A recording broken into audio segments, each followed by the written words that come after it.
Hi Hinsters, how you doing? Just bear with us for 1 second while I change my Zoom name. Does anyone know, by the way, on Zoom how to change this name you see here on the bottom left? Because it has like my divorced ex's surname still, and I know how to change it like each time. I can edit it now, like I just did, but I don't know how to edit it, um, permanently, so that I never have to see it again. Anyway, I hope you're all well. Welcome back to the channel if you're new to Hinsters, and happy Sunday Funday as well. What have you been up to? Let me know in the comments or on Instagram. Some of us get chitty chatty on Instagram. I always love to hear from you.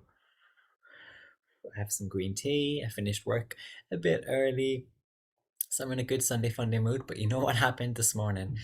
I was a tiny bit late to work because I just couldn't find my keys, and I was looking everywhere for them, everywhere, and I found them. Guess where?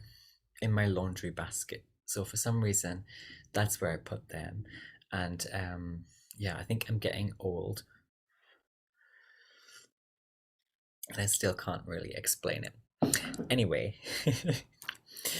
I hope you're having a great day. I hope your weekend was amazing. And it's just nice to get back to you with another video.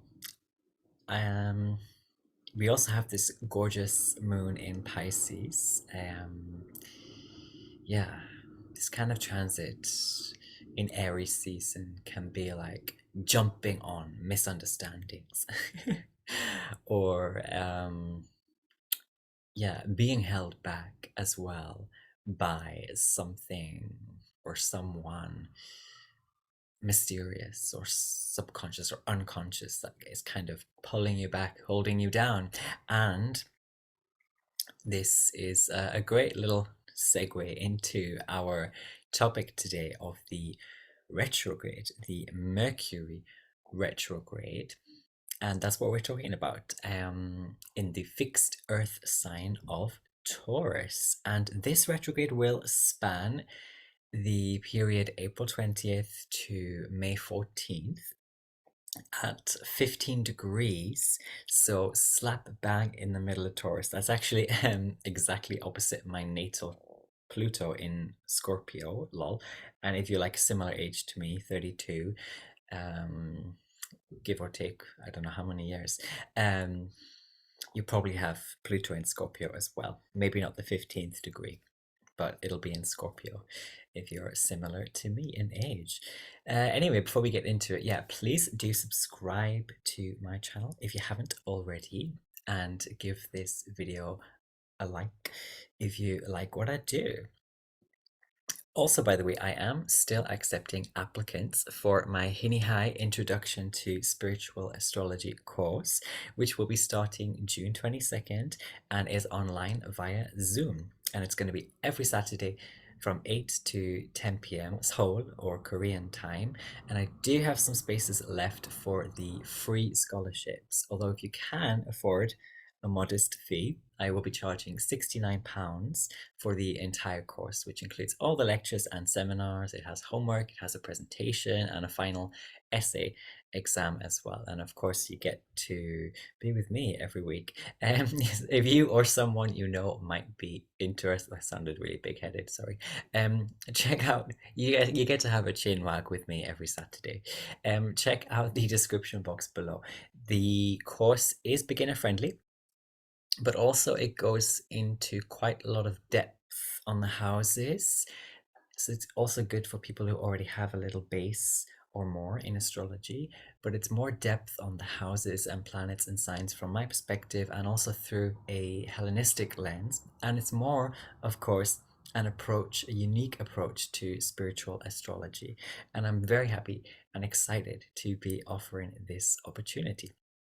Finally, I am always, as always, offering my usual discount on astrology readings. for your seasons, and that is if you book during your sun or rising sign season. So if you're an Aries rising or Aries sun, especially, jump on this chance because there's only a few days left of Aries season right now, and Taurus as well. Your season is coming up, so get in touch. Okay, so Mercury retrograde in Taurus. What's it all about?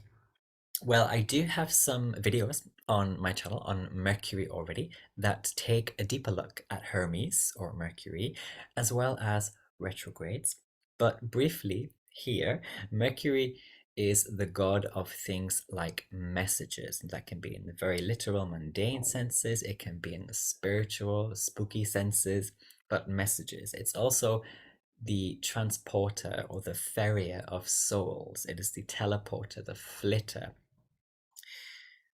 I'm thinking of like Nightcrawler from X-Men, that kind of archetype, and also all things pertaining to scripts and systems and currencies and processes, things that move and flow, and things that are to do with the hands and money and exchanges. And a retrograde then is when the planet appears literally to be moving backwards from our perspective. And spiritually or astrologically speaking, this is a time that triggers a reversal, as retrograde kind of implies. And spiritually speaking, this is a time that is also revisiting or redoing of some sort of theme in the house that you have the sign Taurus in your birth chart. There's always or often a lot of hysteria as well about Mercury retrogrades, but just to clarify, it absolutely isn't always a negative omen, and it is often an opportunity for things to be slowed down and for us to take more of a back seat in life and to relax a bit. This is Taurus energy coming through, and to live a little and to calm when things trip us up. Be calm. And Mercury is, after all, the trickster god.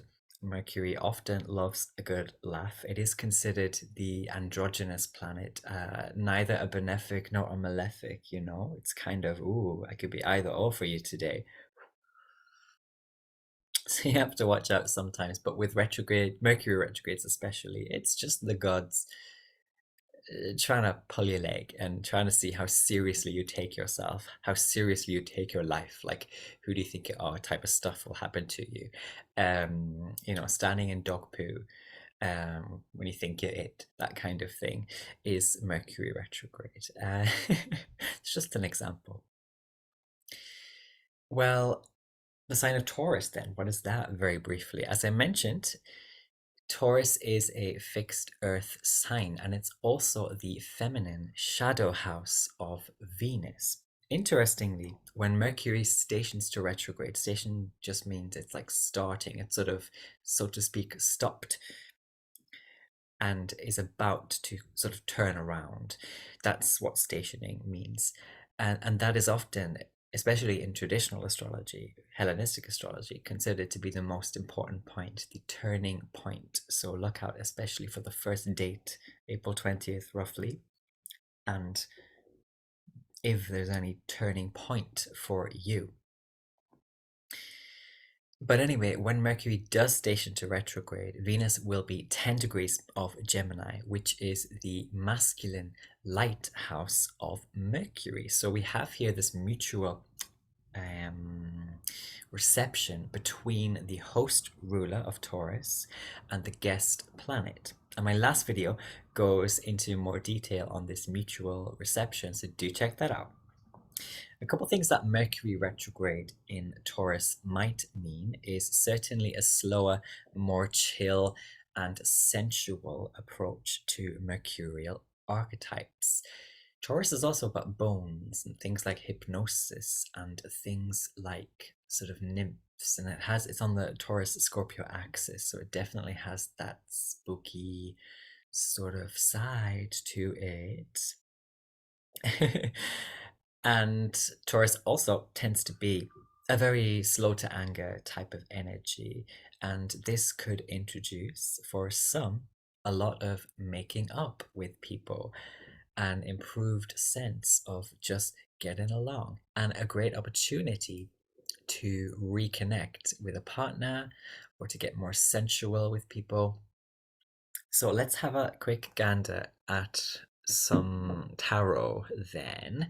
And I've picked, let me see this time myself on Zoom to make sure you can see the whole card. I've picked the Seven of Pentacles. There you go. There you are. Beautiful. This is actually the card that I pulled today for my own personal card of the day practice. The Seven of Pentacles. Get your house, your ducks in order. That sort of thing. I picked also the Lovers. Isn't that nice? That happy baby. It is Sunday Funday today as well, coincidentally. The sun, the sunflowers, that lovely hat that that baby has. Fun. And then we've got oh, I was showing you the sun card, not the lovers card. Sorry if I said lovers, but this is actually the sun card. And here is the lovers card. There you are. Now, if you watch my last video, two of these cards I already showed, because we again have that mutual reception this time for this retrograde between the host and the guests. It's very special that we pay attention to the Venus and Mercury dynamics, that cosmic conversation, that divine dance that is being had. I definitely see this as a great opportunity for us to get our affairs in order. Also, many of us will be reconnecting with someone or multiple people in order to begin something brand new. And during this time, of course, some people will be rethinking whether or not whatever they are doing or earning is sensible and worth the time or the pain or the effort. And the Lovers card especially illustrates, I think, a big choice for some people, and most likely an exciting choice. But there needs to be a big, bold turning away from someone or something or some place, even for some of you. Do I see a lot of people getting into new relationships or getting closer than they were before? Absolutely. And I do think this is going to be a more generally positive Mercury retrograde. Now, this Mercury retrograde is actually happening on a Thursday, Thursday Learn Day. That's actually my favorite day, and the day of Jupiter. And I think that's omen enough for some big promises and massive returns to stability, and possibly some humbling lessons about patience. For me, this is actually happening in my 11th house of wishes, friendships, blessings rained down from the gods, and I can see possibly some delays in my leaving the country to work and live abroad. And I'm also, universe willing, it's nothing like crazy hectic. Troublesome, but also I'm returning to old friendships, and I'm planning before I leave the UK to visit quite a few people I haven't seen in years in some cases, to reconnect and to honor some closed chapters. Let me know in the comments where you have 15 degrees Taurus in your birth chart, and do you have any natal placements there? Let's get into it, yeah?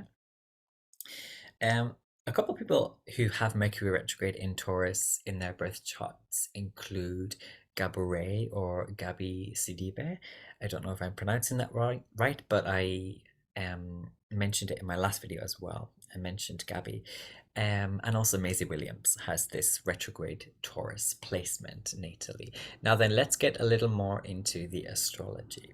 As I've mentioned in my last video, when a planet enters a new sign, we have to pay attention, right, to the host of that sign and the condition of the host, so as to determine whether the host can support the guest planet, or if the host is too afflicted to be of much help. Sometimes the host of the sign is in its so-called fall or its detriment, and that can be trickier. Or maybe it's being squared and opposed by Saturn and Mars.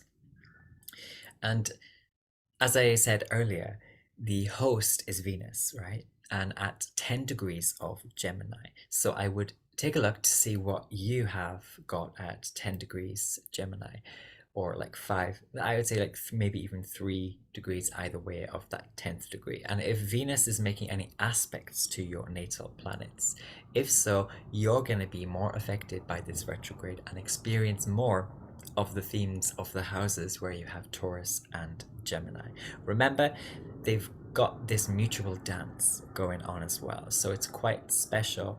And I read this omen as a good time to get the cogs turning and things flowing for the better in your Taurus Gemini houses.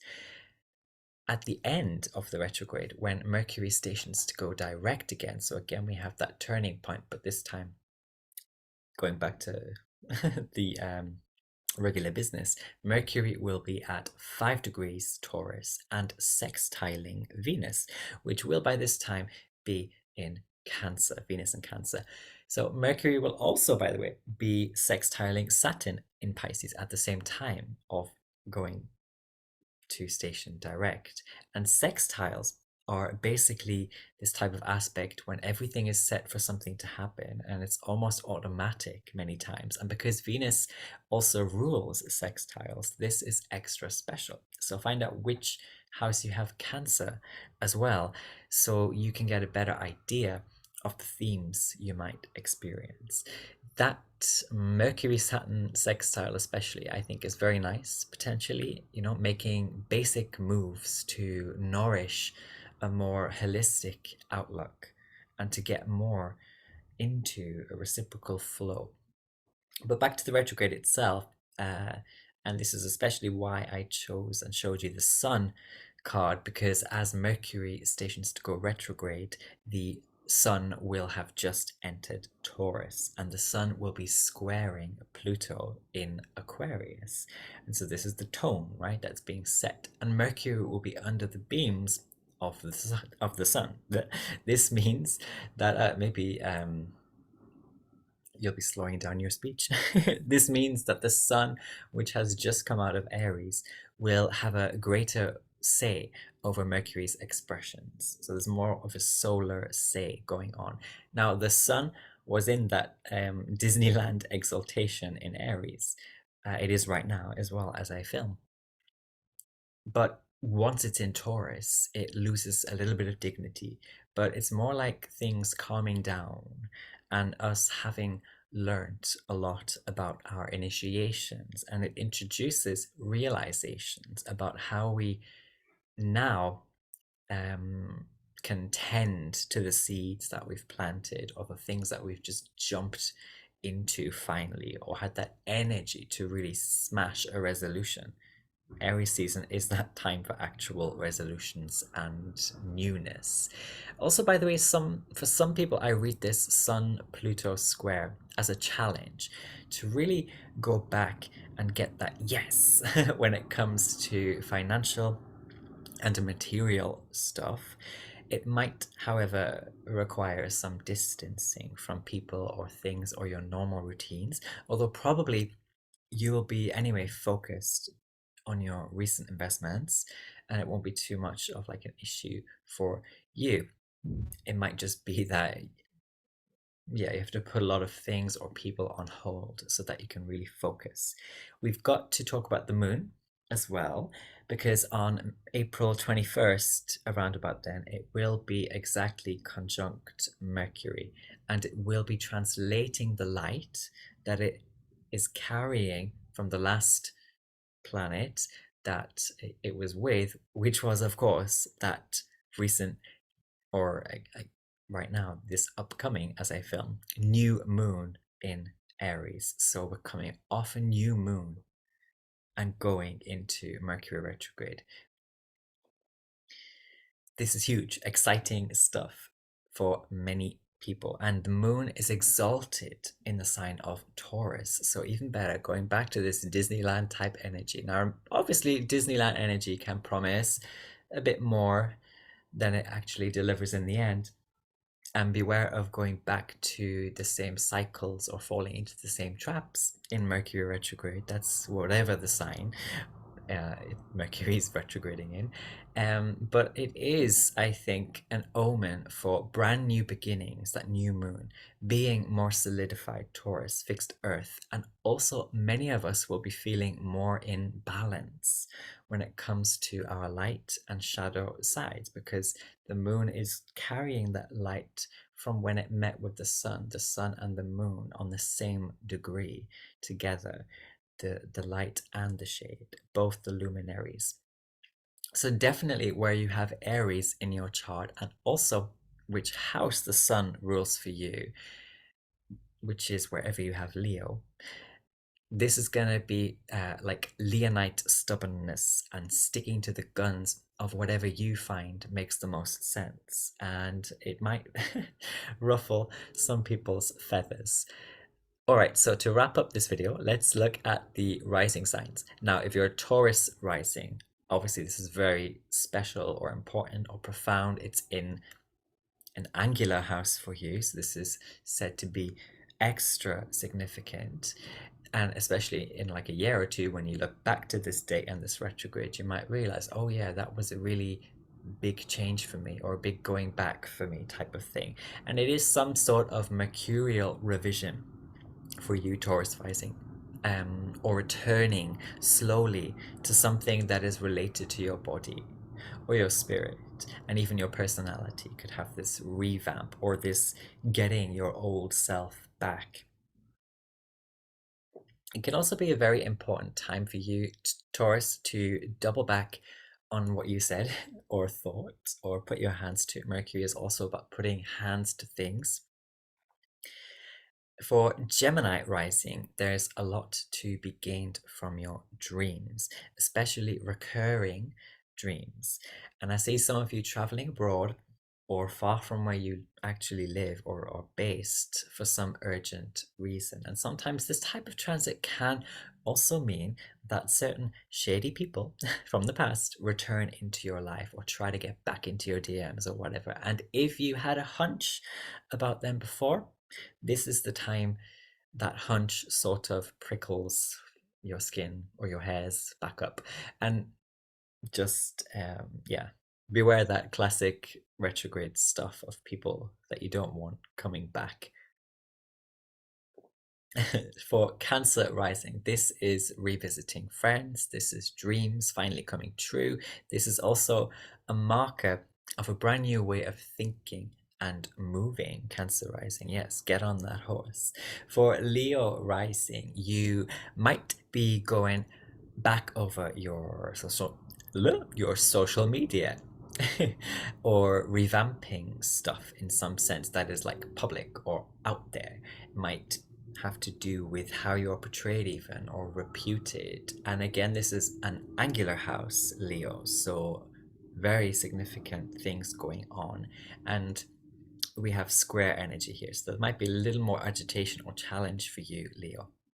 And you could be having to revisit something and need to put a lot of action towards something. But as I mentioned at the beginning of the video, I think this particular transit is more positive than negative. So it might just be like a little bit of agitation, but it's all good.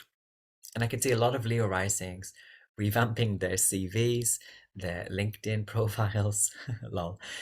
For Virgo rising, then, this is ninth house stuff. Perhaps you've got like a brand new optimism, or finally getting things together and feeling like you used to feel, and in a good way.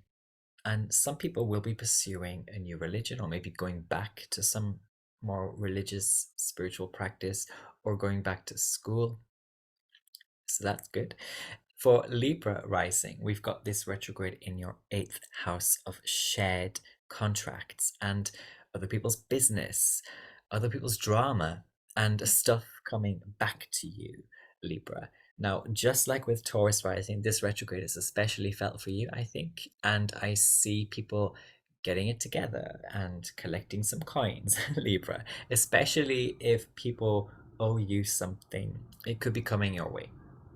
For Scorpio rising, this is happening in your seventh house. So back to that classic Mercury retrograde theme of partners in your case, coming back from the past. Yes, it can be exes, of rekindling partnerships. Maybe you're in partnerships, and that doesn't have to be romantic. It can be business partnerships as well. Maybe some things were dull or dead in the water, but there's a rekindling. And if you have a partner, yeah, they may be themselves experiencing some kind of reversal of fortune, and hopefully for the good. For Sagittarius rising, this is your sixth house. Maybe some of you are having to go and hire a new person for something, or hire someone for their services. Perhaps you're also reviewing your health, and the sixth house is the house of bad fortune. So a retrograde, interestingly, for many of you, can mean a reversal of bad fortune. For Capricorn rising, we're looking at your fifth house, and wow, this is you going back. I'm very happy for you, by the way. Capricorn rising, going back to your creativity and your authentic selves. And this is lots of good fortune potentially coming your way, especially if you're tapping into that Mercury Venus conversation. And for some, there could be like a revisiting of the idea of pregnancy, or there could be reversals pertaining to any children that you have. I can also see a lot of Capricorn risings just jumping out of something or taking some big risk and feeling brave and excited as well about what you've just done. Because remember, we're coming off a new moon, which was actually squaring your ascendant, squaring your first house, that new moon. Again, it hasn't happened officially yet as I film, but will have come the retrograde. So that might have provided some tension for you, but you got out right in the end, and you're like doing something more risky, or I don't know, more brave, or at least there's more excitement for you.